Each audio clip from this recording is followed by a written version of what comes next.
It's Mankini TV. It's my show. What's up, everyone? Mankini here with Mankini TV, and I'm sitting down with the one, the only, the legendary Cowboy James Storm. About your damn luck. There. I don't know if you should have really said legendary, because now you're making me feel old. You're not old. Not at all. Not at all. We know you're not old. At It's least I fun. don't feel it, so that's a good thing. You should not feel old at all. I'm going to jump right into this for a second because I don't know if anyone knows where we are. We're currently at the Gathering of the Juggalos. What are you doing here? Man, it's the clowns and the cowboy. That's what I say. I've been friends with these guys for over 19 years. Holy so shit. The last gathering that I was at was 2005. 19 years you've been friends with the clowns. Yeah, and I actually wrestled them on that gathering, both of them. And there's a referee named Rudy Charles. He's in the WWE now refereeing. And during that night, somebody threw a full beer bottle, and hit him in the head and like just split him wide open. Holy We shit. said, nope, we're out. Done. That's the end of it. Yeah. It's over now. Well, if you've known him for 19 years, you've been to the gathering before. You know, I can't imagine a lot of people out there would imagine James Storm would be at the gathering. What could you tell people who've never been here who might go, that place is weird and scary? You know, it's funny because I just had a friend. We were talking about the same thing, and they're just like, man, like, aren't you like scared? I'm like, no. Well, number one, I'm 6'1", 250 pounds. Like, I'm not really scared. And I was like, but number two, you have to realize, like, the people there, they're not there to fight. They're there to have a good time, you know. And everybody's high as hell. So, you know, you don't fight when you're high. You just sit there and eat. Yeah, absolutely. Or walk up and try to talk to you on mushrooms. Right. And those people are, you know, I like to mess with those people more than anything. That, you know, mushrooms, you know, because I just sit there and just stare at them. Till they laugh hysteric. Wait, are you on mushrooms? Nope. Never that. Well, look. Let's talk about it too. 2019, you ended your in-ring career. You're into acting now. Yeah. How's that been going for you with the acting career? Man, it's going really good. You know, I have friends that, you know, do a lot of the big budget movies and stuff like that, and they're like, man, we can put a word in for you and stuff like that. And I said, man, you know, I appreciate it, but I'm treating acting like I did wrestling. Like, I'm starting out you know, I got the coaching and went to school, and now I'm doing like the independence and just kind of working my way up. That way, like they always say, you know, once you get to the top, if you learned everything on the way up, the fall back down is not as hard and not as far. So I like that. and it's really cool because also the people that you meet on set on a lot of these movies, they want to be up there too. The same way with these directors and producers. And if you just show up and just be professional and have a great attitude and do your job, you know your lines, and just treat everybody on set with respect, they'll remember you, you know, if they get to the top as well. So They're gonna bring you back with them. yeah, God, I hope so. So I mean, and you know, I just did a movie, and it's really cool because the director and some of the actors, and actually even one the main actor like texted me, and I just put it on my story, and it was like, man, I just want to say I wish we had more scenes because you're fucking so professional, you know. Hell yeah. And that's what you do. You show up and you be professional. You treat everybody with respect. So. Absolutely. What changed your mind? What was it in you? You know, after the rest, you were like, all right, I need to transition to acting. Man, it was my buddy was shooting a horror movie in Nashville, and he actually had Brody Lee as the killer, and you know Brody passed away, and so he hired me, and I was just like, man, this is awesome. I had so much fun, but the problem is like when he hired me, I didn't know kind of what I was walking into, you know, and I had to wear a suit and a gas mask, and we were filming in Nashville in July in this old ass house in the attic. Ooh. Yeah, and so like they had to wash my suit every day because it was just soap. and then they got a suit that was a little smaller for me, and it ripped, and so like I felt like Tommy Boy. I was like big man and a little yeah, so but and it was great because it gave me that same adrenaline rush as walking in front of 10 or 15,000 people to go out and wrestle, as where I'm, you know, in front of 10 or 15 people in a room, you know, and I think that's what a lot of wrestlers miss out on once they get done with their careers. They can't find that that void that has that adrenaline rush, because it's a drug, man. Like once you get it in your system, it's hard to get it out. You just want more and Yeah, more and yeah. more. And so that's what acting has been able to provide for me, is that, that void. Nice. Well, I want to keep talking a bit more about wrestling. Obviously, you were part of one of the greatest tag teams, in my opinion, ever, Beer Money. I love me some Beer Money. Yeah, me too. Some of the greatest stuff ever in TNA wrestling history, to me. And there was a point in time where you appeared on NXT and WWE. Yeah. What happened with that?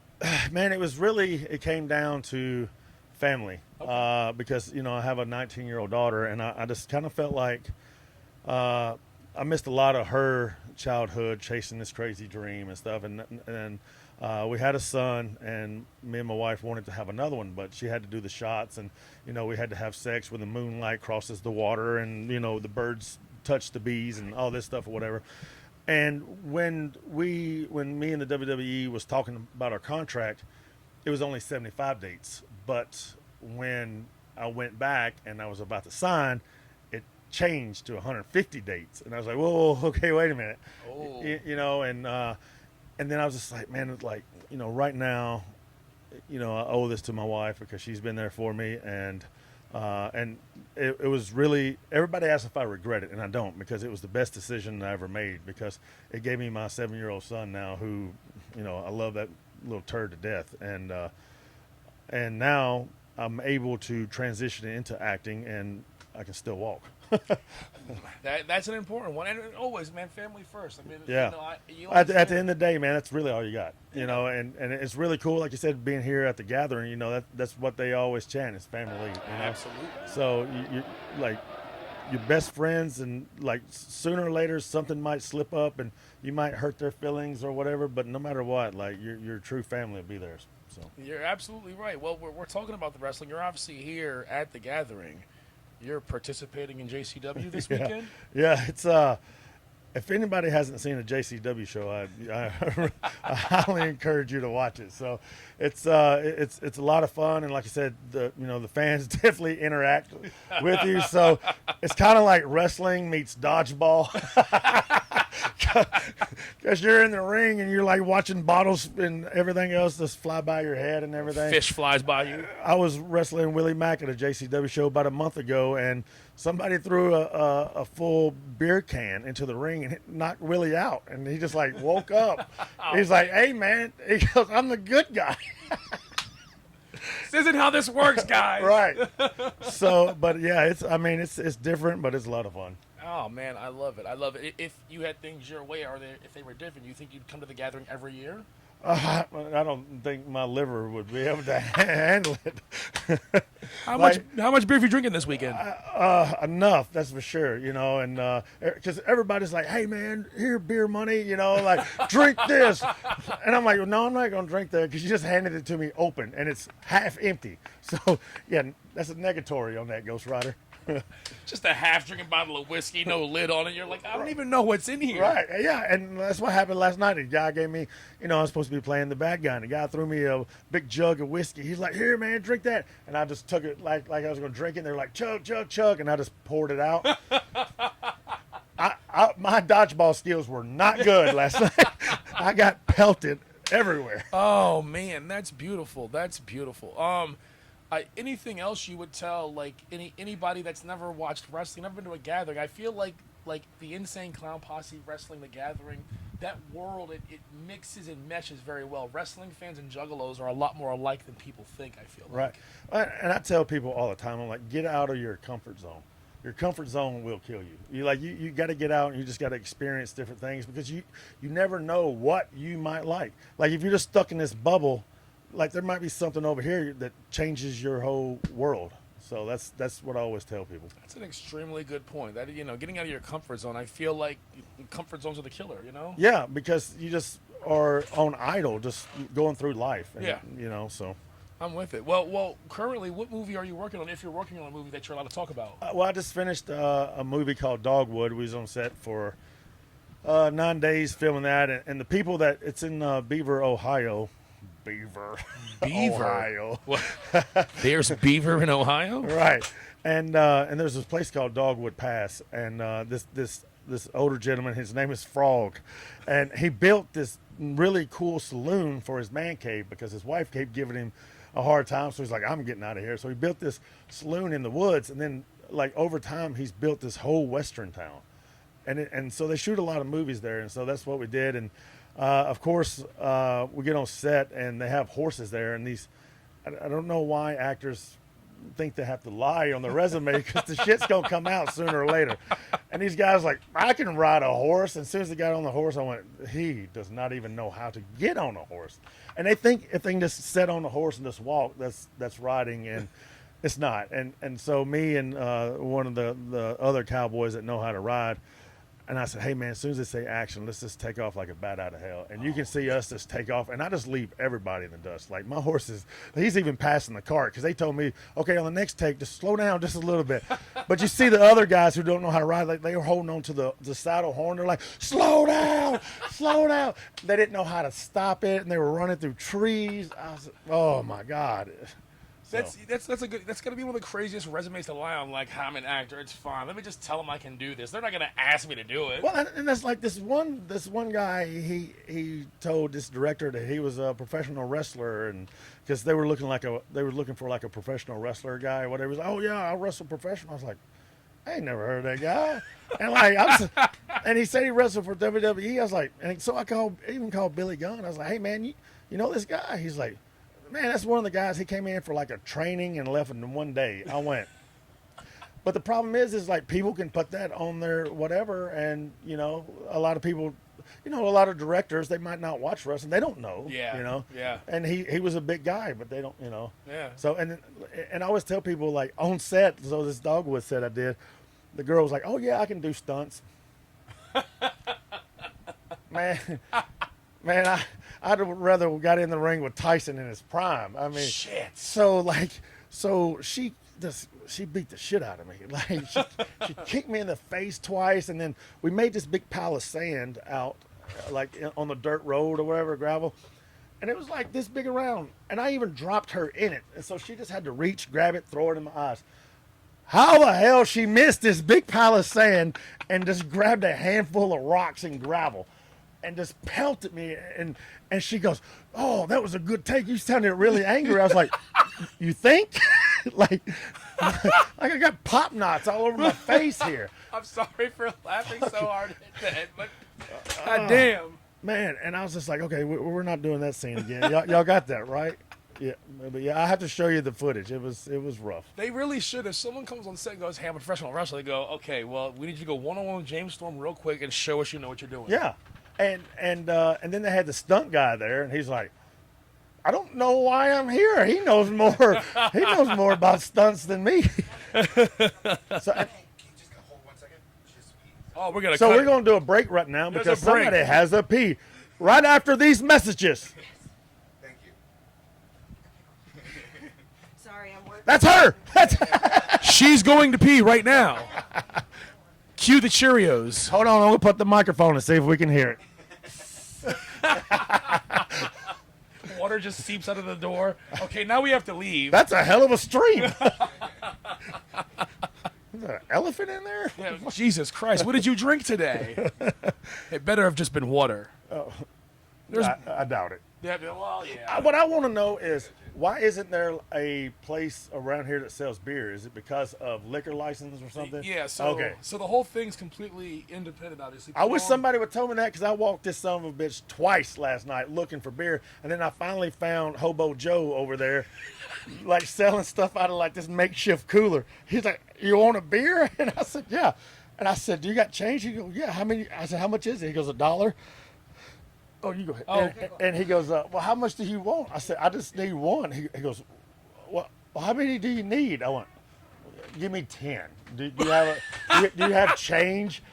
And he goes, no. I was like, well, then give me 20. I was like, here. And I wound up just getting 5, and I just gave him the 20. I was like, here, man, just keep. I should have just ripped the 20 in half and say, there you go. Yeah, that is the only thing here. Being completely independent, put on by ICP. There's no sponsors, no licensing. You can't legally sell beer in here, but Right. the Juggalos don't give a damn about that. Yeah, they don't. What's the legality? And that's what I figured too, is that's really not their take, really, is to drink here. Yeah, exactly. You know, so I'm in the same boat. Actually, to give you a little tip, the gas station on the way in, they both sell beer. Oh, really? Yeah, that's where everyone goes to buy their beer, or they'll just walk back up there, get another case, and walk back down with it. I thought it was just one of the riots or whatever, like people just going in, walking out with shit. Oh, we got beer. At least I've got beer. It's like, really? Out of all that, you grabbed beer? Beer and beef jerky. I'm like, fair enough. Fair enough. Protein and carbs. Hey, listen, we've got 2 more days here, so you're gonna need it. Not me. I got 1. Thank God. Before we go, pineapple on pizza. No. What? You a fucking Martian? There's no. I mean, I have friends that like it, but I have ex-friends that like it. They were my friends Right. until I saw them put pineapple on pizza. Yeah, but no, I guess it's a thing or whatever. I tried it once. I'm a meat lovers and jalapeno guy. You know, I'm with it. I'm with it. The big thing here at the gathering is the pickle pizza. I never had a pickle pizza. I will say, if you've never had it, you should at least try it. It's the pizza place that's here this year isn't the pizza place that was here last year, and so everybody complained that there wasn't pickle pizza and harassed this pizza place into making pickle pizza. And so they have pickle pizza here now. They do now because they were harassed. I am going to have to get me some pickle pizza. I've had pickle moonshine. Oh, pickle moon, pickleback whiskey shots. Yeah, that's oh, good. Deliciousness. Oh my God. Anything else you want to say to anybody out there checking this out? No, I mean, you can follow me on social media at James Storm Brand. That's my Twitter and Instagram account. I don't have Facebook. I can't log into MySpace anymore. So can anybody? Yeah, I have no clue what it is. We're gonna have to figure that out. I wonder if I want to go back and see who my top friends were. That's what I want to do. It's all the people who put pineapple on pizza. It's stupid ass Tom, and then 4 other people. And people will get so pissed if you move the order. Why did you put me number 3 behind Becky? You definitely just aged all of us, because there's people watching this and going, "What the fuck is MySpace?" Well, I was messing with my son the other day. He's smart with the computer stuff. I was like, "Where do you put the floppy disk in?" He's like, "Dad, what is a floppy disk?" Oh my God! I'm just like, "Oh my God, I'm gonna have to play my Atari." 2600 right there. You'll learn. I do want to say though, before I wrap this up, I keep dragging it out. You and I got to meet from a mutual friend, Nathan Tape. Yeah. I got to work on a film with him, Off Ramp, which is a film about juggalos. I don't know if you've seen it. I have seen it. You've seen the film. Yeah. But from your perspective, what do you think about that? And then they actually mentioned you in the film. Yeah. And I was like, who would name their kid? Man, God, that is... Why would they do that to him? Right. It's ruined him for life. That kid gets made fun of every day, doesn't So now he? you got to come up with a gimmick. There you go. Here we are. Yeah, but no, I really encourage anybody who's you don't even have to really be a Juggalo fan to watch this film, because it kind of just you can follow the story within it, and it's a really cool thing done by Nathan. We met through a mutual friend, so definitely check it out. Hell yeah. Well, look, Off Ramp is James Storm approved. Boom. James Storm's not even a full juggalo. So there you go. That's all we need. I'm a juggalo from the waist down, baby. Are you? Oh, shit. Fuck. I apologize right now. Please don't Whatever beat my that ass. means, man, the shrooms are kicking in. No, I'm just playing. I ain't on shrooms. He's not. That's gonna be all over the internet. James Storm is on shrooms. I'm just a drinker. James Storm on mushrooms with Right. the bikini guy Right. at the gathering. Oh, God, that's all I needed. Off Ramp 2. James Storm and Mankini on mushrooms. Right, and the hot dog wagon. Just, man, she didn't look like no cop. Oh, my God. I love it. Well, look, I'm Mankini. This is Mankini TV, and this has been James Storm. I fucking love you all. We're out.